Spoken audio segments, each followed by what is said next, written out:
이 밤 수요 예배에 참석하신 여러분들을 환영하고 축복합니다. 바울은 인종적으로는 유대인이었고, 그리고 종교적으로는 철저히 유대교인이었습니다. 이 말은 바울이 얼마나 구약에 정통한 사람이었는지를 전제로 하고 있습니다. 14절에 보면 내 조상의 전통에 대하여 더욱 열심히 있었다라는 말에서 알 수 있습니다. 그래서 오늘 설교는 예수님을 만난 바울이 얼마나 말씀에 비추어 행하는지 살펴보려고 합니다. 바울은 자신의 신앙심이 동년배들보다도 훨씬 더했다고 합니다. 요새 말로 하면 골수 유대교 신자였습니다. 그런 그가 하나님의 은혜로 부르심을 받게 되었고, 이전 삶에서는 180도 돌아서게 되었습니다. 그래서 바울은 자신이 전한 복음이 사람에게서 배운 것이 아니라 오직 예수 그리스도의 계시로 말미암아 되어진 것이라고 했습니다. 이렇게 예수 그리스도와 만남이 있은 후 16절에 그의 아들을 이방에 전하기 위하여 라는 문장에서 바울의 삶의 경로와 목표를 알 수 있습니다. 그런데 왜 바울은 복음 전도자의 자격을 예루살렘에 가서 먼저 검증받기보다는 아라비아로 먼저 행했을까요? 1989년 배용균 감독이 달마가 동쪽으로 간 까닭은이라는 독립영화 비슷한 영화를 만들어서 발표했습니다. 약 40만의 사람들이 보았고 스웨덴에 가서 극찬을 받았던 그런 영화입니다. 그런데 저는 이 영화를 보지도 않았고, 그리고 달마가 동쪽으로 간 뜻도 알지 못합니다. 그런데 이상하게 저는 지내면서 문득문득 달마가 동쪽으로 간 까닭은 이라는 이 영화 제목이 화두처럼 이렇게 떠오를 때가 있습니다. 그래서 오늘 설교를 준비하면서 17절 말씀 아라비아라는 말에 제가 꽂혔습니다. 설교 제목도 이 영향을 받아서 바울이 아라비아로 간 까닭은, 이것을 줄여서 그냥 아라비아라고 붙였습니다. 본문 17절에 보면 바울은 다메섹에서 예수님을 만난 후 먼저 사도된 사람들을 만나려고 예루살렘에 가지 않고 아라비아로 갔다고 합니다. 그리고 거기에서 3년을 보냈다고 합니다. 그런데 이렇게 한 이유나 부연 설명이 성경에는 없습니다. 그래서 더더욱 바울이 왜 아라비아로 갔을까 궁금해졌습니다. 이러한 의문을 가지고 처음 설교 구상을 할 때는 아라비아는 광야다라는 것을 전제로 했습니다. 광야라는 공간을 제가 떠올리자 출애굽 후 40년 동안 광야 학교에서 훈련받았던 이스라엘 백성들이 생각났고요. 또 이세벨을 피해서 브엘세바 저 광야까지 가서 노뎀나무 밑에서 이제 죽겠다라고 말하는 그 엘리야를 하나님이 먹이시고 재우시고 해서 회복시킨 사건이 떠올랐습니다. 그리고 광야에서 메뚜기와 석청을 먹으며 약대토롯을 입고서 하나님의 나라를 선포했던 세례 요한도 생각났고요. 그리고 공생애를 시작하시기 전 40일을 광야에서 보내셨던 예수님도 떠올랐습니다. 바울도 아마 이 전통 위에서 아라비아라는 광야 학교로 갔겠지. 그래서 어떤 기댈 것도 의지할 것도 없는 그 광야에서 오직 하나님만 의지하면서 살았겠지. 이 광야에서 바울은 3년 동안 예수님으로부터 받은 계시를 중심으로 묵상하며 복음의 골격을 형성했을 것이라고 설교의 방향을 제가 잡았습니다. 그런데 설교를 준비하면서 이 책 저 책을 들여다보니 바울이 광야에서 묵상을 하며 복음을 연구했을 것이라는 추측은 가능성이 아주 희박하다고 나와 있었습니다. 우리 다 함께 고린도후서 11장 32절에서 33절을 함께 찾아 읽어보겠습니다. 고린도후서 11장 32절 33절입니다.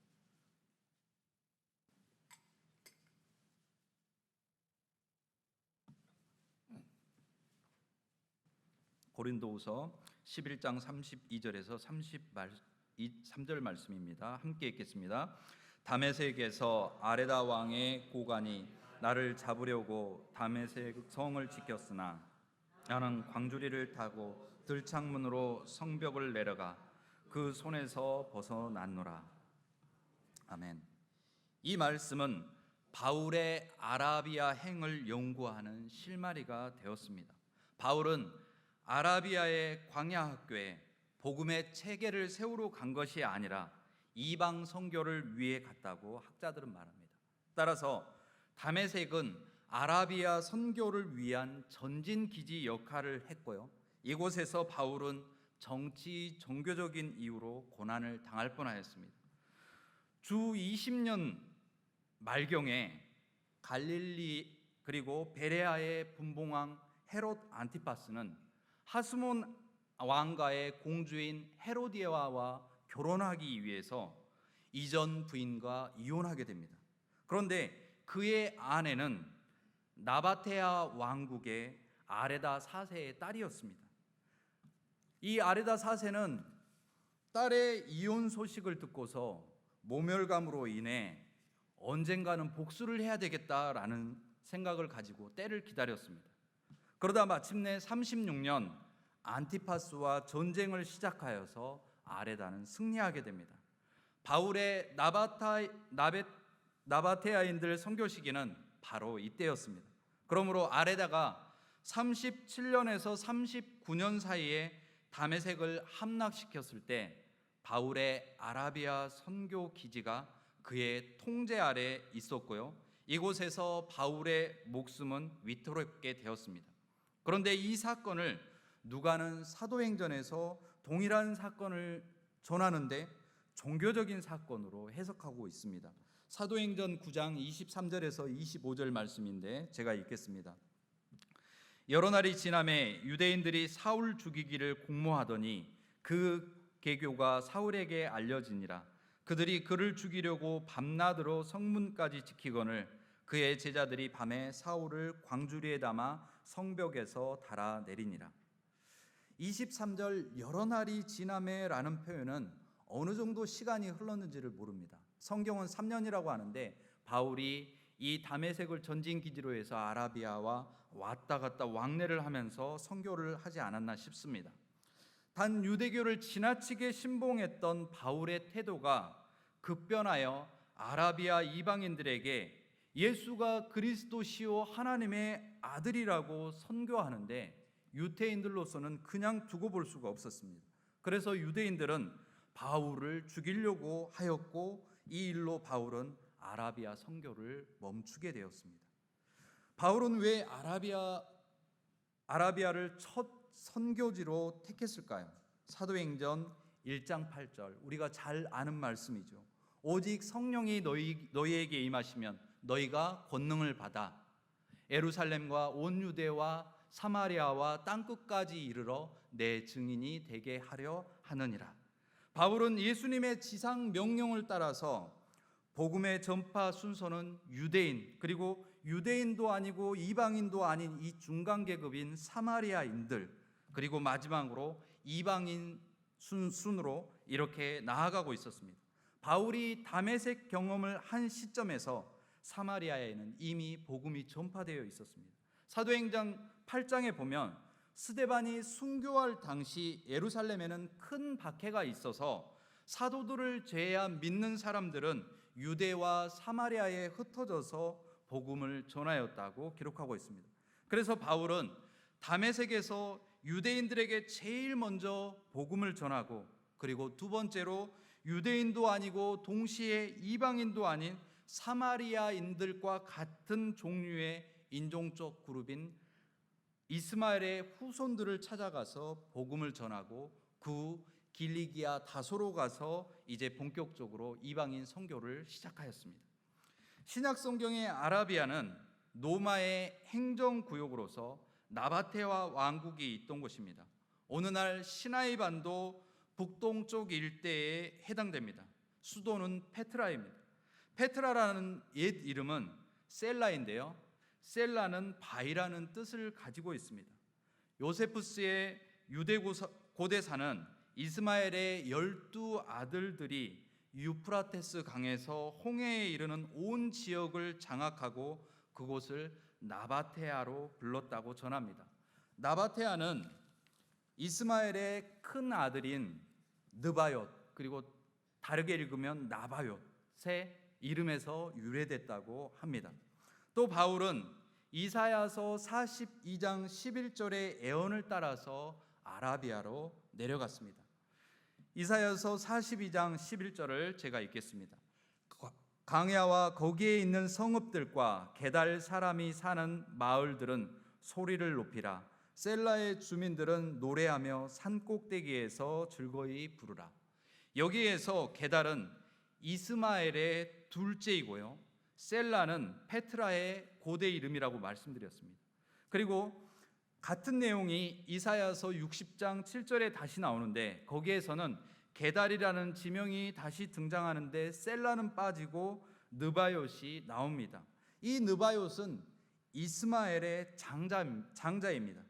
다시 말하면 게달, 셀라, 느바옅이라는 지명은 바울 당시 나바테와 왕국이 있던 아라비아를 가리키는 지명이었습니다. 이사야서 60장은 종말의 때에 일어날 사건인 모든 열방이 하나님의 보좌가 있는 시온을 향해 순례를 오는 모습을 그리고 있습니다. 어둠 가운데 살고 있던 만민에게 여호와의 영광이 시온에 나타난다. 그때 만민이 하나님 앞에 나오는데 60장 6절에서는 허다한 낙타, 미디안과 에바의 어린 낙타를 언급하고 있고요, 7절에 보면 게달의 양물이 느바옅의 숫 양이 나옵니다. 미디안은 아브라함의 세 번째 부인, 그러니까 사레와 그리고 하갈, 그 다음에 아브라함이 뒤늦게 또 결혼을 하죠. 그 부인이 그두라인데 그두라를 통해서 얻은 아들입니다. 에바는 그리고 그 미디안의 장자입니다. 창세기에 보면 미디안 사람들과 이스마엘 사람들은 같은 그룹으로 취급하고 있습니다. 그러므로 이사야서 60장 3절은 종말의 때에 이스마엘 후손들과 미디안 사람들이 시온으로 순례 올 것을 예언하고 있습니다. 이렇게 바울은 철저히 구약의 예언에 의지하여 자신의 첫 선교지로 아라비아를 택한 것이었습니다. 그렇다면 바울은 자신이 어떤 사람이라는 어떤 정체성을 가지고 있었을까요? 많은 신학자들은 바울의 다메섹 체험을 이사야서 42장 그리고 이사야서 49장 1절, 에레미야 1장 5절과 같은 구약의 선지자들을 부르신 것과 동일한 소명으로 바라보고 있습니다. 오늘 본문 15절 같이 읽도록 하겠습니다. 1장 갈라디아서 1장 15절입니다. 시작. 그러나 내 어머니의 태로부터 나를 택정하시고 그의 은혜로 나를 부르신 이가. 아멘. 이사야서 49장 1절을 보면요, 제가 읽어드리겠습니다. 섬들아 내게 들으라. 먼 곳으로부터 나를 택정하시고 다시 읽겠습니다. 섬들아 내게 들으라. 먼 곳 백성들아 귀를 기울이라. 여호와께서 태에서부터 나를 부르셨고 내 어머니의 복중에서부터 내 이름을 기억하셨으며. 에레미야 1장 5절도 비슷한 내용입니다. 이처럼 바울은 구약의 정통한 유대인으로서 다메섹 체험이 자신을 선지자로 부르신 사건이라고 의식하고 굳게 믿고 있었습니다. 또한 로마서 15장 16절 함께 찾아서 보겠습니다. 로마서 15장 16절입니다.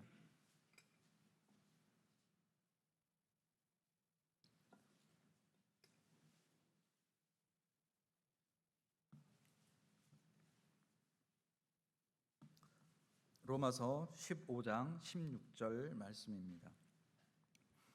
우리 한 목소리로 같이 읽겠습니다.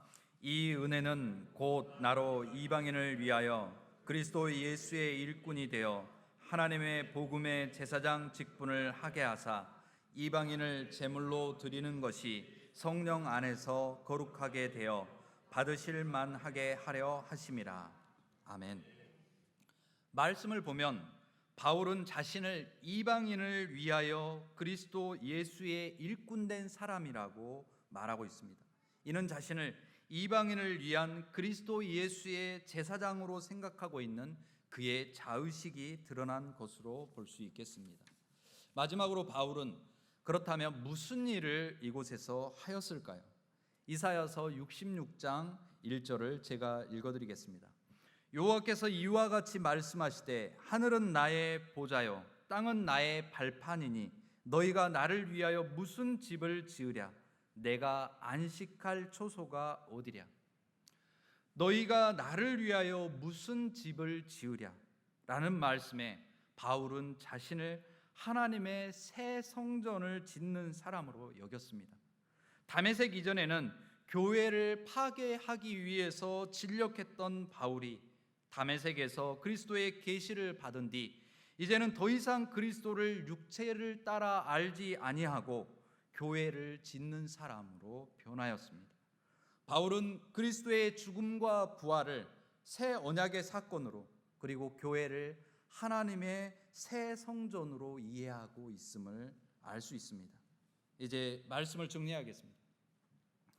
첫째, 다메섹 체험 이후 바울의 아라비아 행은 철저히 말씀을 따르는 행보였습니다. 바울의 편지 곳곳에서 그가 얼마나 구약의 말씀에 정통한 사람이었는지 알 수 있습니다. 우리도 우리 삶의 행보를 하나님의 말씀에 따라서 그 빛에 비추어서 따라갔으면 좋겠습니다. 이를 위해 매일 큐티하는 저와 우리 성도님들 되시기를 빕니다. 둘째로 바울은 자신의 정체성을 확고히 인식한 사람이었습니다. 그럴 때 무슨 일을 해야 할지 알게 됩니다.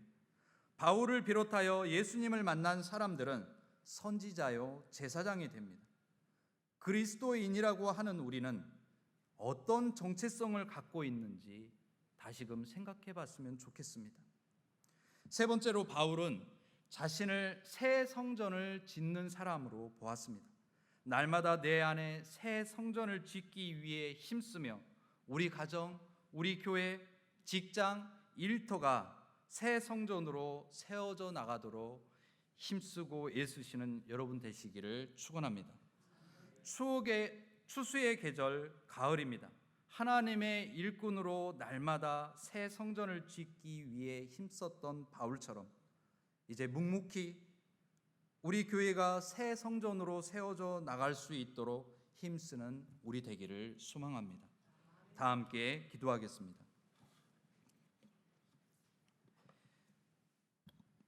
예수 믿는 사람을 핍박하던 바울을 변화시킨 하나님, 여기에 모인 우리를 긍휼히 여겨주셔서 만나주시고 변화시켜 주시기를 소망합니다.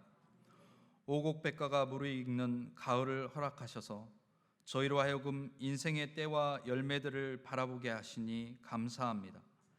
주님이 기뻐하시는 열매들을 많이 맺는 우리들이 되게 하여 주시옵소서. 이 가을 저희가 침묵하며 주의 은혜를 구합니다. 서귀포 중앙교회를 이끌어가기에 합당한 목사님을 보내주시옵소서. 풍성한 한가위를 허락하신 하나님, 행여 수확할 것이 없어 고통당하는 이웃들이 있다면 돌보아 주시고 또한 저희에게도 나누고 살필 수 있는 은혜도 허락하여 주시옵소서. 여러 가지 삶의 문제로 고통을 당하는 성도님 있다면 찾아가 만나주시고 주님의 선하심을 체험케 하옵소서. 교회의 어르신들을 살피시고 날마다 새 힘 주실 것을 믿으며 예수 그리스도의 이름으로 기도합니다. 아멘.